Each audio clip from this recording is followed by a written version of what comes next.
আসসালামু আলাইকুম। ত্রিভুবন আন্তর্জাতিক বিমানবন্দর থেকে আমরা যাত্রা শুরু করেছি। আমাদের উদ্দেশ্য ঢাকা হযরত শাহজালাল আন্তর্জাতিক বিমানবন্দরে যাব। আমরা নেপাল ভ্রমণ শেষে এখন যাচ্ছি ঢাকাতে। তো আমরা ঢাকার গিয়ে আবার দেখাবো আপনাদেরকে। তো এটা হচ্ছে হযরত শাহজালাল আন্তর্জাতিক বিমানবন্দরের রানওয়ে, আর এটা হচ্ছে বাংলাদেশ বিমানের এয়ারবাস। আমরা এয়ারবাসে করে এয়ারপোর্ট পর্যন্ত যাব, কারণ রানওয়েটা অনেক বড়, কারণ এয়ারবাসে করে না গেলে অনেক টাইম লাগবে আমাদের পায়ে হেঁটে যেতে। এই জন্যে আমাদের বাসে গেলেই ভালো। তবে এখন প্রচণ্ড বৃষ্টি বৃষ্টি ভাব, মনে হয় বৃষ্টি হয়েছে। এয়ারপোর্ট একদমই ভেজা, দেখতে পাচ্ছেন রানওয়েটা পুরো ভেজা। তো আমরা বাসের জন্য ওয়েট করছি, কিছুক্ষণের মধ্যে আমরা বাসে উঠে যাব। তারপরে আমি আপনাদেরকে হযরত শাহজালাল আন্তর্জাতিক বিমানবন্দরটা দেখাবো। যে আমাদের বাস চলে এসছে, এই বাসে করে যাব। তো আমাদের বাংলাদেশ থেকে কাঠমান্ডু পর্যন্ত এয়ার টিকেটের প্রাইস পড়েছিল 50,000 টাকা। আমরা চট্টগ্রাম থেকে ঢাকা, ঢাকা থেকে কাঠমান্ডু, আবার কাঠমান্ডু থেকে ঢাকা এসে আবার চট্টগ্রাম যাব। এই জন্য আমাদের বিমান প্রাইসটা একটু বেশি পড়েছে। তবে আপনারা চেষ্টা করবেন আরও আগে কাটার জন্য, তাহলে ঢাকা থেকে আপনার 25 থেকে 30,000 টাকা দিয়ে নেপাল ট্যুর দিতে পারবেন। তাহলে আপনাদের খরচের অনেকটাই কমে যাবে। আমাদের খরচটা একটু বেশি হয়েছে, কারণ আমরা খুব বেশি আগে টিকিটটা কাটিনি, মাত্র 4-5 দিন আগে টিকিটটা কেটেছিলাম। এই দেখুন ঢাকায় প্রচণ্ড বৃষ্টির জন্য বাসের জানলাটা একদমই খোলা, ভালো করে রানওয়েটা দেখা যাচ্ছে না। সবাই উঠে গেলেই কিছুক্ষণের মধ্যে আমাদের বাসটা ছেড়ে দিবে। তারপরে আমরা যে এন্ট্রি হয় এয়ারপোর্টে, ওই জায়গাটা তো ভিডিও করা যায় না। তারপর এয়ারপোর্টে প্রবেশ করে তারপর আপনাদেরকে আমি দেখাবো। তবে স্বাধীনতার পরে নাকি এয়ারপোর্টের ডিসিপ্লিন আরও ভালো হয়েছে। এই মুহূর্তে পুলিশ ছাড়া এয়ারপোর্ট, এর দায়িত্বে আছে আর্মি, কিছু আনসারও আছে। তো আমরা চলে এসেছি হযরত শাহজালাল আন্তর্জাতিক বিমানবন্দরে। তো আমরা যেহেতু দেশের বাইরে থেকে এসেছি, আমাদের ইমিগ্রেশনে অ্যারাইভাল সিল দিতে হবে। তারপর আমরা যাব চট্টগ্রামের উদ্দেশ্যে, যে প্লেন ছেড়ে যাবে সেখানে। তো আমরা এয়ারপোর্ট থেকে বের হয়ে যাব। এয়ারপোর্ট থেকে বের হয়ে তারপরে আমাদের ডোমেস্টিক যে ফ্লাইট আছে ওখানে যাব। তবে আমাদের ফ্লাইট ছিল 5:30, বিমান বাংলাদেশ ডিলে হওয়ার জন্যে আমরা ফ্লাইট মিস করেছি। তবে আমাদের কানেক্টিং ফ্লাইট ছিল, এই জন্য প্রবলেম নেই। আমরা আমাদের টিকিট নিয়ে দেখালে নেক্সট ফ্লাইটে আমাদের টিকিট দেবে। তো ওই জায়গাটাতে আসলে ভিডিও করা যায় না। আমরা বিমান বাংলাদেশের যে কাউন্টার আছে, মানে ডেস্ক আছে, ওর পাশেই টিকিট নিয়ে আমার হাজব্যান্ড কথা বলছে, আর আমি একটু ওয়েট করছি। আর এই ফাঁকে ভাবলাম একটু এয়ারপোর্টটা আমি দেখাই। তবে কিছুক্ষণের মধ্যে আমরা প্লেনে উঠে যাব। প্লেনে উঠে তারপরে আমি চট্টগ্রাম বিমানবন্দরের রানওয়েটা দেখাবো আপনাদেরকে, হযরত শাহ আমানত আন্তর্জাতিক বিমানবন্দরটা দেখাবো। আপনারা একই ভিডিওতে 3টা বিমানবন্দর দেখে ফেলতে পারবেন। তো আমাদের মোটামুটি এখানে সব কাজ শেষ। এখন বাজে সন্ধ্যা 6:45-7টার মতো। তো 7:30 যেহেতু ফ্লাইট আমাদের, এখনই আমরা ভিতরে চলে যাব। ভিতরে গিয়ে আবার আমি প্লেনের ভিতরে আপনাদেরকে দেখাবো।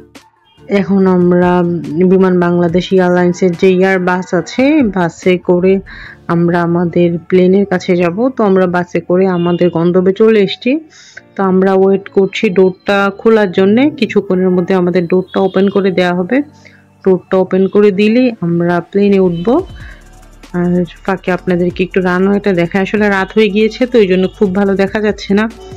আর এয়ারপোর্ট থেকে যথেষ্ট দূরেই থাকে প্লেনগুলো, এই জন্যে এয়ার বাসে করেই নিয়ে আসে ওরা, যেন প্যাসেঞ্জারদের কষ্ট না হয়। তো আমাদের এখন এই যে ডোরটা খুলে দেওয়া হচ্ছে, আমরা এখন নেমে যাব। ইথিওপিয়াস দিয়ে প্লেনটা অনেক দেখা যাচ্ছে। নেমে আমরা হেঁটে প্লেনে উঠবো। তারপর আপনাদেরকে প্লেনের ভিতরে দেখাচ্ছি আমি। তো আস্তে আস্তে সবাই নামছে, আমরাও নামা শুরু করে দিয়েছি। আসলে ব্যাগেজ নিয়ে নামতে গিয়ে ভালো করে ভিডিও করা যাচ্ছে না, আর তার উপর আবার অন্ধকার, বৃষ্টি হওয়ার জন্য এয়ারপোর্টে কেমন যেন স্যাঁতস্যাঁতে হয়ে আছে। তো এটা হচ্ছে বিমান বাংলাদেশ এয়ারলাইন্সের একটা ছোট প্লেন। এটা যেহেতু ডোমেস্টিক প্লেন, এই জন্য একটু ছোট। ইন্টারন্যাশনাল যে প্লেনগুলো থাকে ওগুলো একটু বড় থাকে। তো আমি আস্তে আস্তে উঠে যাচ্ছি। সামনে এয়ার হোস্টেসরা আছে, তো আমরা আমাদের সিট নাম্বার দেখে বসবো। দেখছি আমাদের সিটটা মোটামুটি প্লেন খালি, এখনো তেমন কেউ একজন বসেনি, খালি আছে। আস্তে আস্তে সবাই উঠবে। আমরা আসলে যে আমাদের ব্যাগগুলো রাখছি তো পরে, এই জন্য একটু ক্যামেরাটা খুব নাড়াচাড়া করছিল। যাক, কিছুক্ষণের মধ্যেই আমাদের প্লেন ছেড়ে দিবে, তারপরে আমরা চলে যাব হচ্ছে শাহ আমানত আন্তর্জাতিক বিমানবন্দরে। ওখানে গিয়ে আপনাদেরকে আবার ভিডিও করে আমি দেখাবো।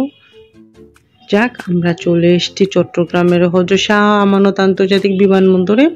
এইটা বিমান বাংলাদেশ এয়ারলাইন্সের এয়ারবাস। আমরা এই বাসে করি আমাদের এয়ারপোর্টের গেট পর্যন্ত যাব। তো আমাদের বাস কিছুক্ষণের মধ্যে চলতে শুরু করে দিবে, তখন আমি আপনাদেরকে এয়ারপোর্টটা আবার দেখাবো। তো এটা চট্টগ্রামের প্রধান বিমানবন্দর। চট্টগ্রাম আসলে একটাই বিমানবন্দর আছে, আর আরেকটা আছে কক্সবাজারে। তো আমাদের আসতে 45 মিনিটের মতো টাইম লেগেছে। তবে আজকে বৃষ্টি ছিল, আপনারা প্রথমে দেখতে পেয়েছেন যখন আমরা প্লেনে উঠি। আসলে বৃষ্টি থাকার কারণে প্লেনটা আসলে রানওয়েতে নামার সময় একটু টাইম লেগেছে, তখন প্রচণ্ড ঝোড়ো হাওয়া ছিল, এই জন্যে আস্তে আস্তে প্লেনটা নেমেছে। তো আমরা আস্তে আস্তে যাচ্ছি এয়ারপোর্টের প্রবেশ যে গেট আছে সেইখানে। তো যেতে যেতে আপনারা হজরত শাহ আমানত আন্তর্জাতিক বিমানবন্দরের রানওয়েটা দেখতে পাবেন। তো দেখতে হলে পাচ্ছেন একদমই বৃষ্টিতে ভেজা, একদম স্যাঁতস্যাঁতে হয়ে আছে, এরকম ওয়েটি অবস্থায় প্লেন নামা আসলে খুবই মুশকিল। এই জন্য আমরা তখন ভয় পাচ্ছিলাম।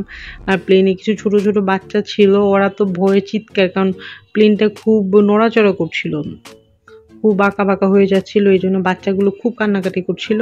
ওই কান্নাকাটির কিছু ভিডিও আছে আমার অন্য একটা ভিডিওতে, চাইলে দেখে নিতে পারেন। বাচ্চাগুলো ভীষণ রকম ভয় পাচ্ছিল, আসলে আমরা নিজেরাও খুব ভয় পাচ্ছিলাম, কারণ আজকে প্রচণ্ড বাতাস ছিল। আর ঢাকার চাইতে চট্টগ্রামে একটু বেশি বাতাস থাকে, যেহেতু সমুদ্র কাছে, এই জন্য আজকে অবস্থা খারাপই ছিল। তবে আমরা যাব, এখনো বাইরে বিদ্যুৎ চমকাচ্ছে, আমাদের এয়ারপোর্ট থেকে বের হয়ে গাড়ি করে যেতে প্রবলেম হবে। তবে খুব একটা অসুবিধা হবে না, আমাদের গাড়ি আসবে। আর যাওয়ার সময় আমরা চট্টগ্রাম যে এলিভেটেড এক্সপ্রেস হয়ে আছে সেটা দিয়ে যাব, এই জন্য একটু এক্সাইটেড। তো চট্টগ্রামের যদি এলিভেটেড এক্সপ্রেসওয়ের ভিডিও দেখতে চান আমার চ্যানেলে দেখে নিতে পারেন। আমরা কিছুক্ষণের মধ্যেই এলিভেটেড এক্সপ্রেসে করে আন্দরকিল্লা যাব আমাদের বাসাতে। যেতে যেতে আপনারা চট্টগ্রামের কিছু রাস্তাও দেখতে পারবেন। তো আমরা নেমে যাব এখন, কিছুক্ষণের মধ্যে আমাকে রেখে দিতে হবে, কারণ যে গেটটা দিয়ে আমরা যাব ওই গেটটাতে কিছু গার্ড থাকে বা পুলিশ থাকে, কিছু কাস্টমস অফিসারও থাকে, এই জন্য এখানে ভিডিও করা যায় না। আল্লাহ হাফেজ।